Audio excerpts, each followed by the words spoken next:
And I am sure the honorable members will reflect what I have said. Professor Ram Gopal Yadav. धन्यवाद श्रीमान, आपने इस बहुत ही महत्वपूर्ण और विवादास्पद बिल पर मुझे बोलने का मौका दिया।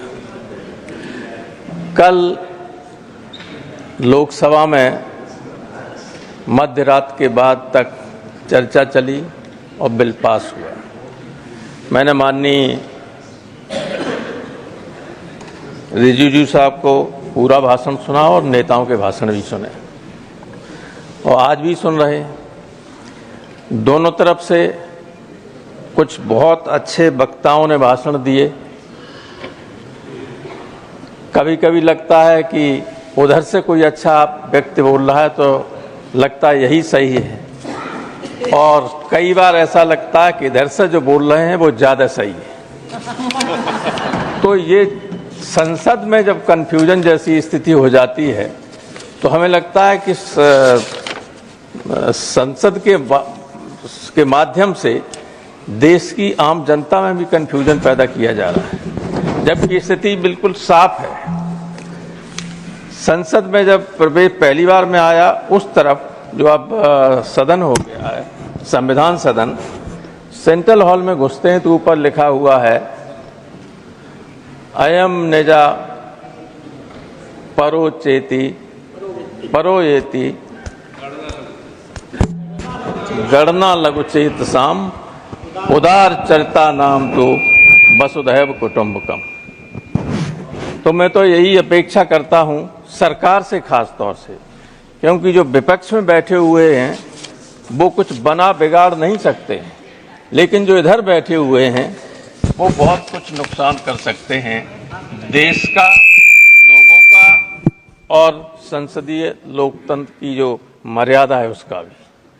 इसलिए उदार बने रहिए।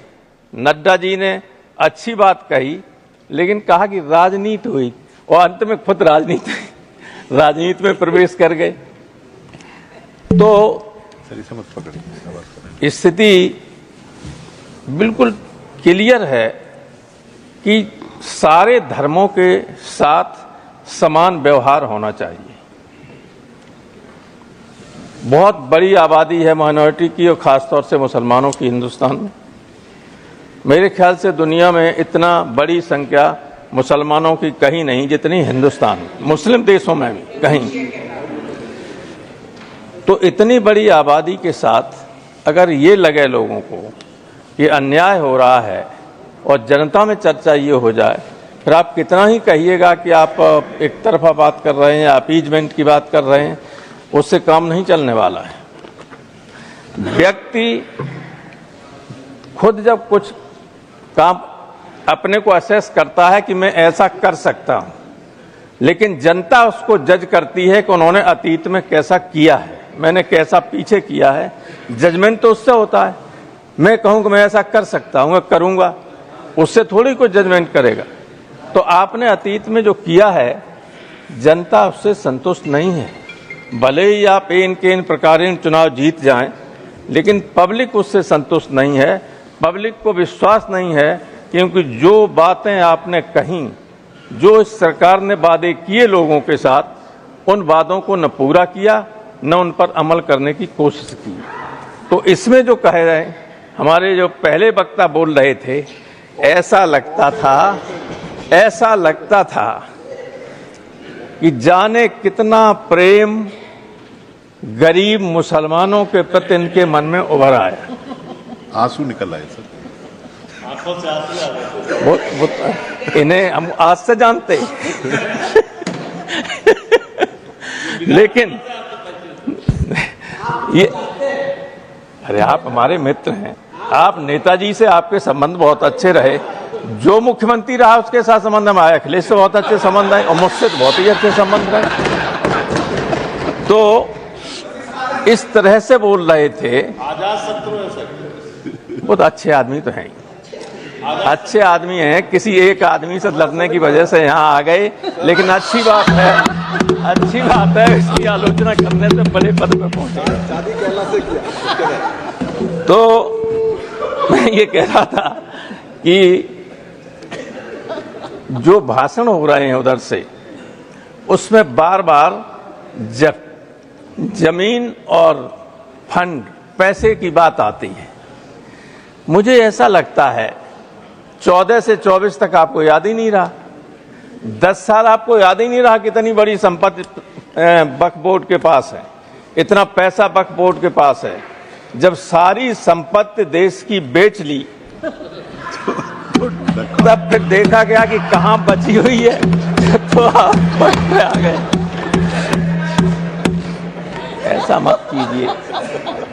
ये देश सबसे मिलकर ही, सबके सहयोग से ही आगे बढ़ सकता है और बढ़ेगा। कितना ही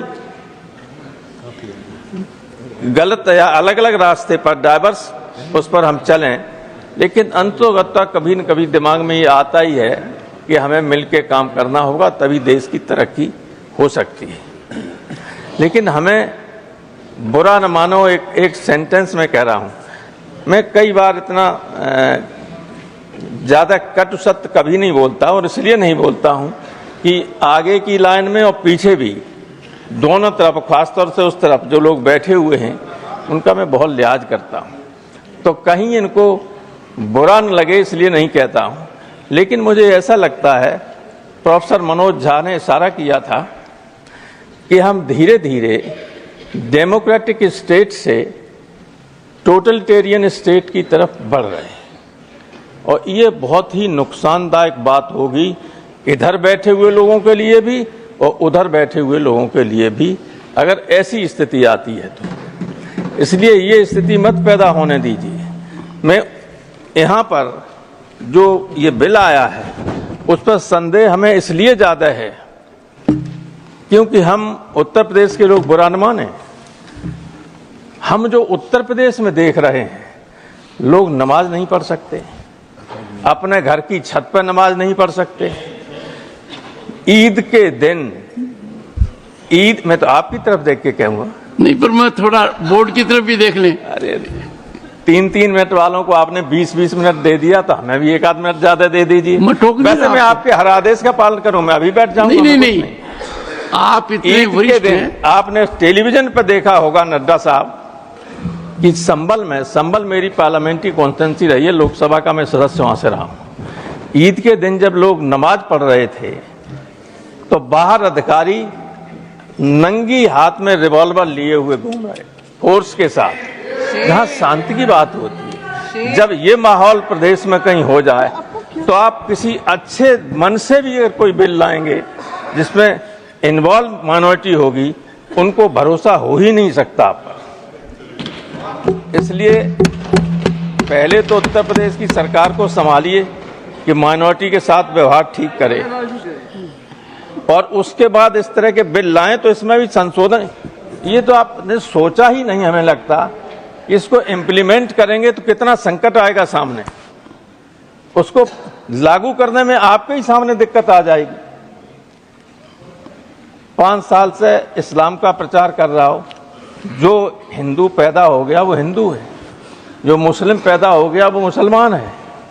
अब वो प्रचार कर रहा है, प्रसार कर रहा है, इस्लाम का कर रहा है कि नहीं कर रहा है, ये आपके हाथ में, न हमारे हाथ में, ये तो ईश्वर के हाथ में है, अल्लाह के हाथ में। कौन कहाँ पैदा हुआ, जो पैदा हुआ जहाँ वो है, अगर मुसलमान पैदा हुआ तो मुसलमान धर्म का है कि नहीं, माना जाएगा कि नहीं माना जाएगा। तो 5 साल का वो उसमें बैरियर लगाने से क्या फायदा है। थैंक यू पूरी बात। और सारा अधिकार अगर कलेक्टर को दे दोगे तो आर्टिकल 26 का उल्लंघन तो है ही। फंडामेंटल राइट्स भारतीय संविधान के 3रे अनुच्छेद 3रे भाग में है, वो शुरू होता है, उसमें आर्टिकल 13 में साफ लिखा हुआ है कि इस भाग के अंतर्गत जितने भी अधिकार दिए गए हैं उनको सीमित करने वाला, छीनने वाला कोई भी कानून बनाया जाता है तो वो कानून रद्द होगा। आर्टिकल 13 में है, आप जानते हैं, सभी जानते हैं, बड़े बड़े वकील बैठे हो। तो आर्टिकल 13 और आर्टिकल 26 में है कि आप कोई भी माइनॉरिटी अपना रिलीजियस मैनेजमेंट और सारी व्यवस्था खुद कर सकते। दोनों को एक साथ पढ़ें तो आप स्वयं इस निष्कर्ष पर आ जाएंगे कि सब इलीगल है, असंवैधानिक है। तो कोई असंवैधानिक काम मत कीजिएगा। आप बहुमत में हैं दोनों जगह, वहां तो बहुमत बना लिया आपने और यहाँ हो गया आप यहाँ वास्तव में बहुमत आप। थैंक यू प्रोफेसर तो साहब। उसका दुरुपयोग मत कीजिएगा, मेरी यही राय है। Thank you. ईश्वर से डरिए, क्योंकि ये कोई दुश्मन नहीं है आपके। दुश्मन है होता है अहंकार व्यक्ति का। और कभी कभी कुछ लोग उधर से ऐसे बोलते हैं, आप तो बहुत विनम्र लोग हैं, जिनके बोलचाल से ही अहंकार टपकता है। अहंकार से बड़ा दुश्मन कोई किसी का नहीं होता, और जिसको अहंकार हो जाता है उसका नुकसान तो करता है। थैंक यू बहुत बहुत प्रोफेसर। धन्यवाद।